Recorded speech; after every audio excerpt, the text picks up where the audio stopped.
Hello everyone and welcome to another episode of Genuine APBT.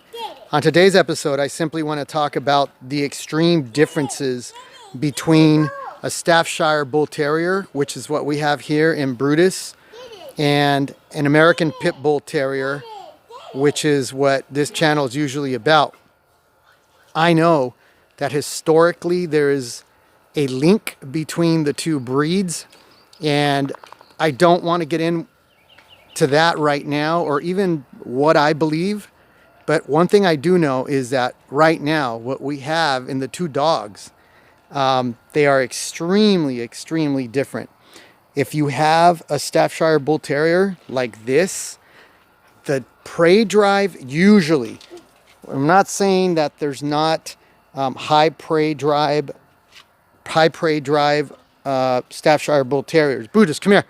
Come here. Come here. Come here. Come here, boy. I'm not saying that the possibility of you owning a high prey drive Stafordshire Bull Terrier is not possible. Of course there is. There's always different dogs, just like there are American Pit Bull Terriers with no prey drive. But the probability is super high if you get a well-bred, game-bred American Pit Bull Terrier. Even if you get a well-bred Stafordshire Bull Terrier, the probability is much higher because of the breeding and because of what they have done to the two individual breeds in the last 100 years. This is what you're going to get most of the time with a Brutus, come here. Brutus, come here. Shh. Hey, come here. This is what you're usually going to get with a Stafordshire Bull Terrier. You're going to get a very gentle dog for the most part. Brutus is a super gentle dog. Extremely cool. Now, they're good looking. Don't get me wrong. There's some similarities between the two breeds that I think most people that love the American Pit Bull Terrier are going to love the Stafordshire Bull Terrier just on the basis of the way they look. Because you can't deny that the American Pit Bull Terrier is not a beautiful dog. They're beautiful dogs. And so the Stafordshire Bull Terrier has its beauty. I mean, this guy, it doesn't take much to get him shredded and to get him to look fantastic. He's about 3 or 4 pounds overweight right now, but come here, Brutus, come here. But I want you to see something. If I were to do this with Maple, which is who he lives with, this guy's fixed. He's not going to be bred or anything like that. He's just a pet, but he's an excellent pet. Come here, Pops. Come here, Papa. Here, get this. Watch this. So I have a tug toy, right? If Maple were to see this tug toy, it would be on for hours until she wins. Look at this guy. Just so you could see. And come on, get it. Shh. Come here, Brutus, come here. So it's just not going to happen. I'm trying, and it's just not going to happen. Now, having said that, he is kind of dog aggressive. He's very protective and he's dog aggressive, but it doesn't mean anything. The probability, again, for this dog and this breed of dog is that because of what they've been used for about 100 years, you basically have a great pet, which is exactly what my son wanted in this dog. He did not want the behavior of a high-intensity, game-bred American Pit Bull Terrier. He wanted a chill dog that he can have in the house, that he can have, come here. Good boy. A dog that's easy to train, a dog that's just very relaxed and very chill. They even feel different. I mean, again, not all of them, but look at that. They feel different. Their skin is very different. When I do this to Zephyr and when we do this to Maple, the ruggedness and the durability of the American Pit Bull Terrier, just it feels a little bit different. And it must be, I mean, I'm going to do another video on what I believe, how the dogs are connected, the American Pit Bull Terrier and the Stafordshire Bull Terrier, how the similarities are, what I believe, and it's a little more traditional. I know that it's going to be a little different than some of my brothers on YouTube and the community that loves the American Pit Bull Terrier. It's going to be a little different take on it, but I believe that we can have differences on secondary issues like that, and it's all right. I mean, we don't have to be dogmatic about it. My position isn't dogmatic. It's just that I historically, I'll say it now, I historically believe more along the lines of, I think, Richard Stratton, where the pictures that he has shown in some of his books of close to the Roman Empire, where there was artwork that had dogs that were hunting boars, it shows dogs that are much more similar to an American Pit Bull Terrier than they would be to Staffordshire Bull Terriers or to American Staffordshires or any other breed. And so because of that, that's enough to convince me that we don't know. I don't think there's anyone alive anymore that can give us any information. Come here, Buddhist. Hey, come here. Come on. That can give us information. Come here, boy.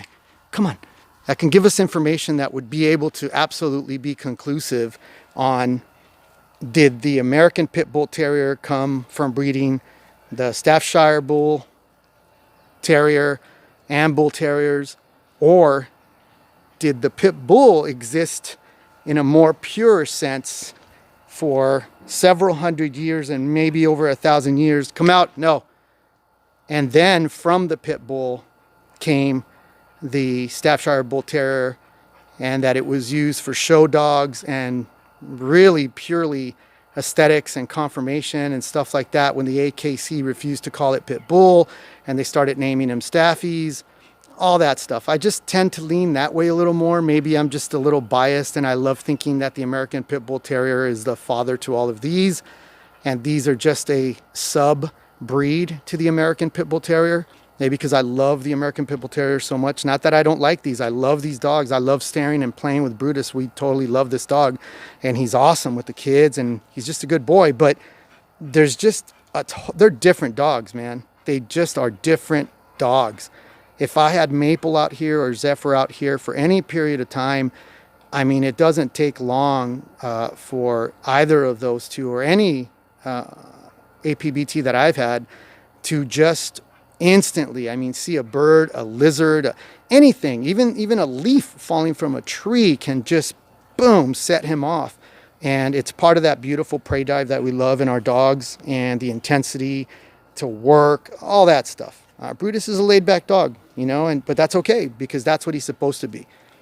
He's a Staffordshire Bull Terrier, and he's a great example of one. I mean, look at this guy. Look at his rear end, the rear quarters. His shoulders are super nice. Come here, Papa. Come here, Papa. Look at that. Look at this guy. Look at this guy. Yeah, but you know what? He's not just like a little couch potato. He has to wrestle and he has to play, because Maple, man, when she's around him, oh, I mean, it's over. It's like constant hours of just going at it and going at it and going at it. But then he wants to chill. He wants to relax. You know, there comes a time when he's just like, hey, come on, man. I don't want to do that anymore. And Maple's like, no. And so she has to be put away like a typical American Pit Bull Terrier. That's just what it is. And so I just wanted to do this video just so you guys can see that the dogs have extreme similarities. If we love the Pit Bull, we will probably love the way the Staffies look. I do. I don't know all the drama and all the craziness that's going on now. I don't really care to know it. But what I do know is that both breeds have been around for a long time, and they share some similarities. But at the end of the day, ladies and gentlemen, they are different dogs. They are different breeds. And it has to do with the intensity, and even now, because of all the selective breeding, each one to its own side, because of the selective breeding, it has even, solidified the way they look even a little bit more. So to the untrained eye, they see this dog, they're like, oh yeah, he's a Pit Bull. But to the person that's been around them for decades and decades, you'll be able to see it just by the way he is, even not the way he acts. Because like I said, there's some Pit Bulls, don't get me wrong, I've seen and I've met some Pit Bulls that are this chill, but in less than a quarter of a second, man, they're on it, and they can get intense. So for the most part, though, you're going to get this kind of chill, relaxed, good pet quality dogs, man, in a Staffordshire Bull Terrier. So, all right, guys, either way, if you own any of these two breeds, love them, will know them, love them, and raise them responsibly.